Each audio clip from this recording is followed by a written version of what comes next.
Hello everyone, welcome back to our channel. So in today's video, I'll show you how you can change your iPhone color back to normal. So if your iPhone display is showing strange colors, don't worry, it is likely caused by color filters or other accessibility settings. So let's get into it. For that, first of all, you wanna go ahead and simply open up settings. Inside settings, scroll below, then select accessibility. Now inside here, scroll below again, then tap on display and text size. Now inside display and text size settings, scroll below and then look for the option that says color filters. Tap onto it and just like that, toggle off this button that says color filters.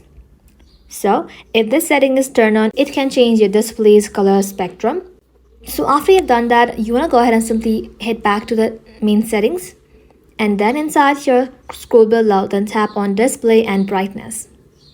And now inside here, check true tone and night shift. So, True Tone automatically adjusts your screen color temperature based on your ambient light, so you can toggle it on or off depending on your preferences. Night Shift tints your skin warmer at night to reduce blue light exposure, so you can adjust or disable it if it affects your color perceptions. That's it. After turning off your color filters and adjusting True Tone and Night Shift, your iPhone screen should look back to normal. That's it. Thank you all for watching. If this video was helpful, leave a like and sub, and I'll see you in the next one.